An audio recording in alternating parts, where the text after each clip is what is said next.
So I'm going to be doing Haydn's String Quartet, Opus 76, number 2. And so let's get right into it. So this one doesn't have any introduction, anything like that. It begins immediately in the exposition with its A theme. This is a big idea that he uses out through the entire piece. This leap of a fifth here. And that's going to be transformed a lot and used and brought back out through the entire piece. Even here in the first 5 or so measures, he takes this melody here and then he pitches everything up 1 octave. Even right at the very beginning, he's using a little bit of a transformation, and he will do that essentially throughout the entire piece.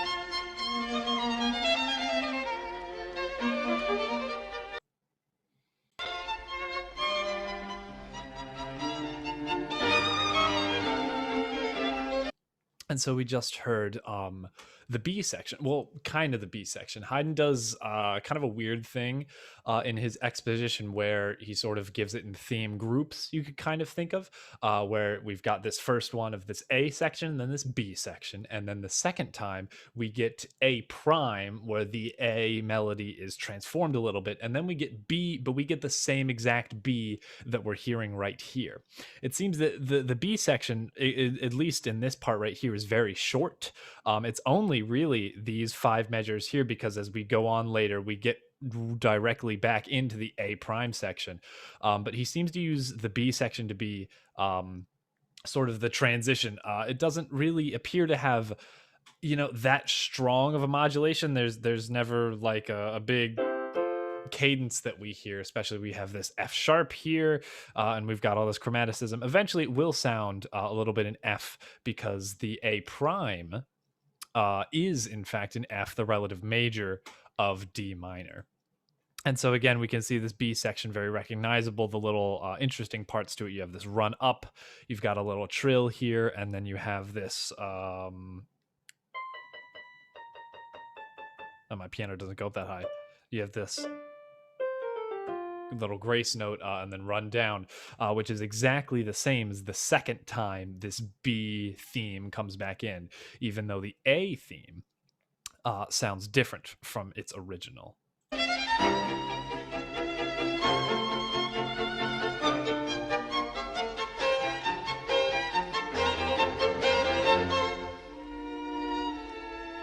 And so we again heard that A theme right there. Same contour, same shape and ideas as the original A theme, with this leap of a fifth and a leap of a fifth. However, Haydn actually, the second leap of a fifth is higher, or starts higher than the first leap, which is something that is not the same with the original theme. Although again, this contour remains the same.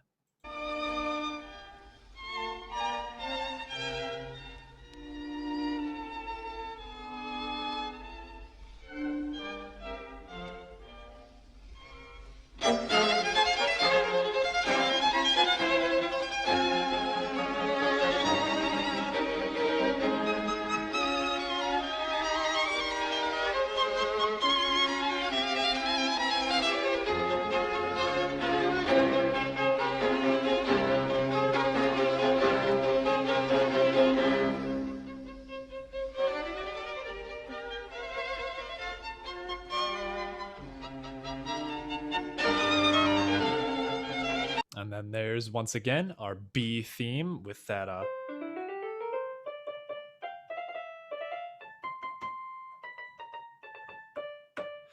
with that same noticeable pattern. This is essentially note for note exactly the same as that first B section that we'd heard. This one, if we're thinking of this B theme being used to transition, this time the second B theme here is used to transition into the coda, with the little ending theme of this piece.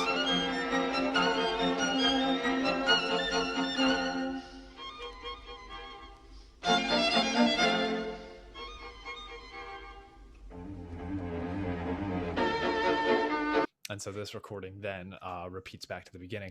The coda here, again, very little, short little coda, but it uses repetition of these little 16th note gestures here, passed around in the first violin part, and then they come down to the cello. Something interesting about that is it's really, again, kind of like the quote unquote transition theme that I called the B theme. There's really no clear cadence.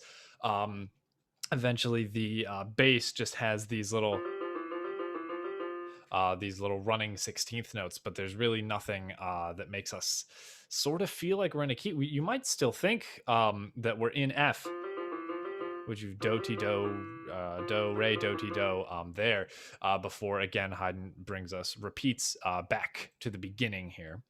And yeah, then everything will remain the same. But if we go on, in fact, to the golden section of the exposition, there's 56 measures. Before the repeat, I'm not counting the repeat itself. That would be 112, but I wouldn't count that. So 56 times 0.62, which is 62%, gives us 34.72, which puts us right here. And there's nothing super interesting happening right there, but a little bit before it at measure 32 instead of measure 34, we've got these very cool, as I called it, the cool speedy part of these rapidly moving 16th notes in the first violin here.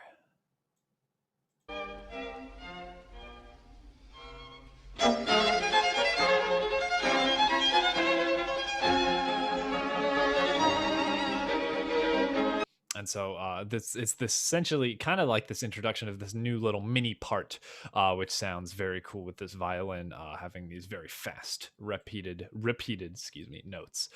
But then yes, back to the development, the next thing after the repeat. Again, I just took little snippets here from this development, but you can see as through the whole part of the development, Haydn is using these fifths, repeated transforming. Sometimes they're offset in rhythm, sometimes they're augmented or diminished. Maybe it's a fourth, maybe it's not a fifth, like in this second violin part. But he uses these leap downs of a fifth throughout this entire development.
And that is the end of the development with these big 5/7 chords that are eventually going to throw us right back into that theme A once again.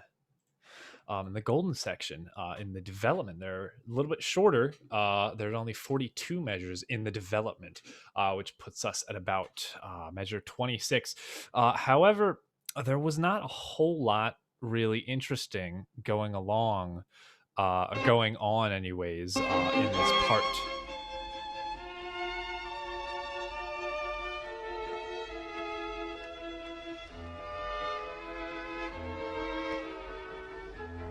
There's a lot of chromaticism in here, but there's really no particular gestures or other motifs or transformations or anything that really jump out at you.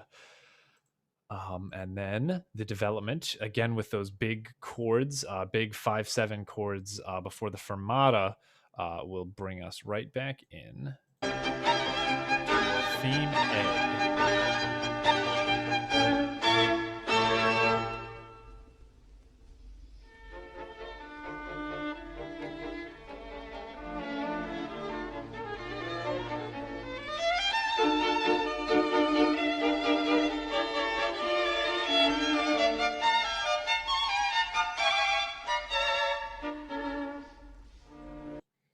so in the recap, he does something a little bit different. This recap is shorter than the exposition.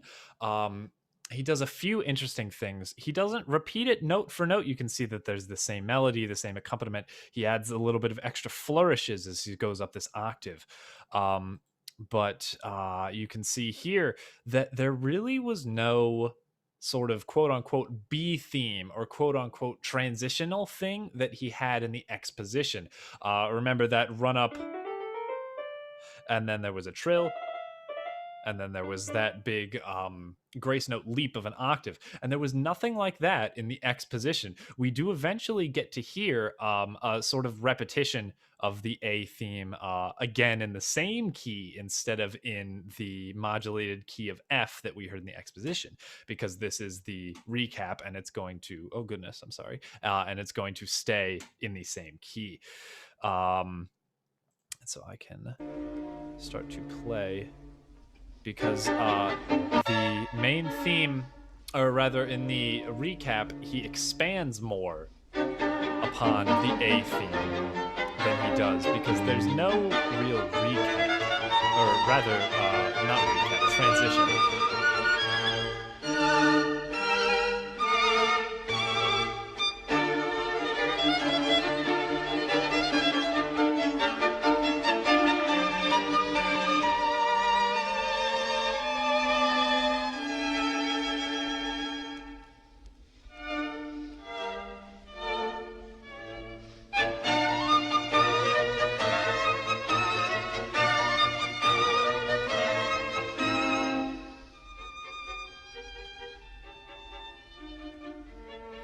And so there was that A theme again. However, there was a little bit of reharmonization going on here. The chords and the accompaniment weren't necessarily the same ones we had heard at the beginning.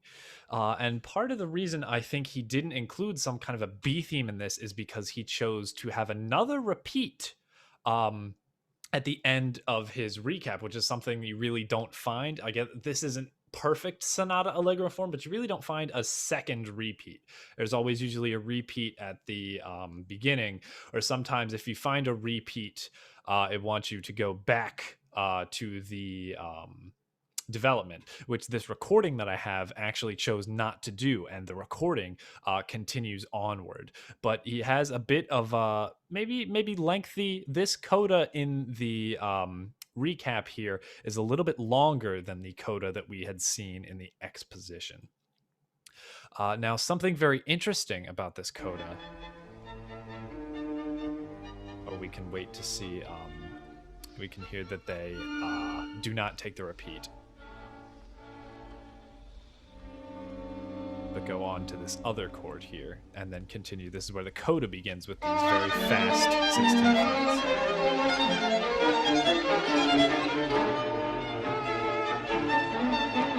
And so something very interesting I noticed is that the original exposition, when I was counting for the golden section, it had 56 measures. And the recap I noticed was shorter than the exposition, markedly, because I noticed it didn't have any kind of B theme or any kind of transition theme, and that was only 40 measures.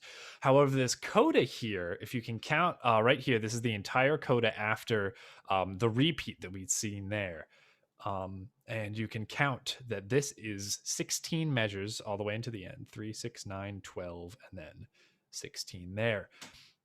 We can see that the recap, including this coda, is the same length as the exposition, which is something I thought is very neat. The 40 measures in the recap plus an extra 16 from the coda equals the same amount of measures that we had gotten in the exposition, which I thought was really neat. And so finally, for the golden sections of the whole piece by measure number, there were 154 measures in the whole piece. And so that gives you about 95 here. And so there's it was fairly interesting that this is actually quite close to the ending of the development and the beginning of the recap that we had seen back here, actually.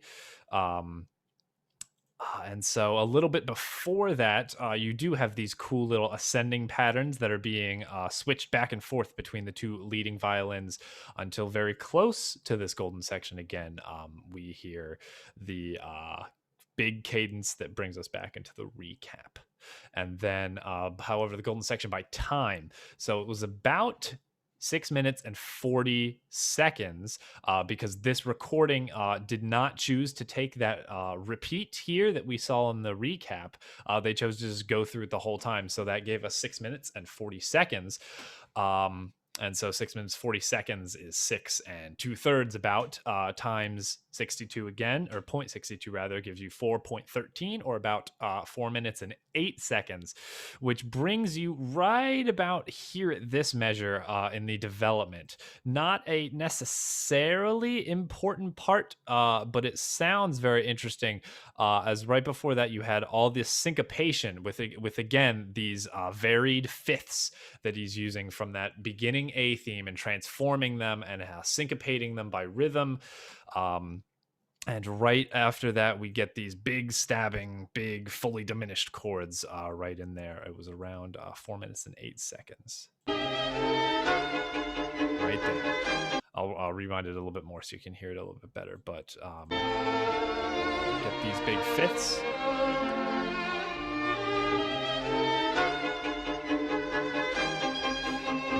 Cool sforzandos there, dun dun dun dun dun dun dun, like that.